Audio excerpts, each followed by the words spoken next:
گوجری زبان میں اپڈیٹ سنیے۔ بھارت کے زیر تسلط جموں کشمیر میں مسلم اکثریتی حیثیت نہ سخت خطر لاحق ہے۔ بھارتی غاصب حکومت اپنا نو آبادیاتی منصوبہ کا ایک حصہ کا طور پر کشمیر میں آبادی کا تناسب نہ بٹان واسطے غیر کشمیری ہندوؤں نہ موچ بھاری تعداد میں کشمیر میں بسا رہا ہے۔ بھارت اپنا زیر تسلط جموں کشمیر میں اسی طرز پر آبادی نہ بٹانو چاہے جس طرح اسرائیل نے فلسطین میں کی ہے۔ بھارت کشمیر کی ڈیموگرافی نہ تبدیل کرنے واسطے کشمیریوں کی مکمل نسل کشی کی کوشش کر رہی ہے۔ 5 اگست 2019 تو بعد مقبوضہ ریاست جموں کشمیر میں متعارف کرائے گئے ڈومیسائل قانون اسرائیلی نو آبادیاتی منصوبہ کو عکاس ہے۔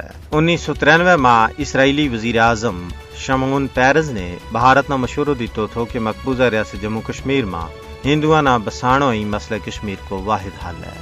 اسی کا مشورہ پر عمل کرتا ہوا بھارتی حکام نے اعتراف کیا ہے کہ پچھلا 2 وریاں میں غیر مقامی ہندوؤں نہ 83,742 ڈومیسائل سند تھمائی گئی ہیں۔ کشمیر نہ خصوصی حیثیت دینے والا دفعہ 370 کی منسوخی کو مقصد ہی غیر کشمیریوں نہ کشمیر میں آباد کرنا تھا۔ حالانکہ کشمیر ایک متنازع علاقہ ہے، اس میں بھارت کسی بھی قانون میں ترمیم کو حق نہیں رکھتا۔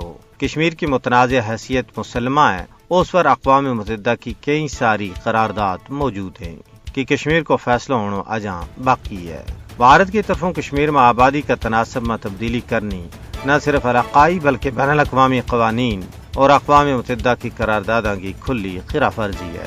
لیکن ماہرین کی رائے ہے کہ بھارت کشمیر میں اپنا مضمون منصوبہ میں کسی بھی صورت میں کامیاب نہیں ہو سکتا ہے، کیونکہ کشمیری بھارت کی شاطرانہ چالیاں نہ خوب جانے۔ کشمیری اپنا مشن کے نال دل و جان نال وابستہ ہے۔ وہ بھارت کا کسی بھی ایسا منصوبہ نہ ہرگز کامیاب نہیں ہونے دے سیں جس نال ان کی پہچان، شناخت، ثقافت اور مذہب پر قائم آ جاوے۔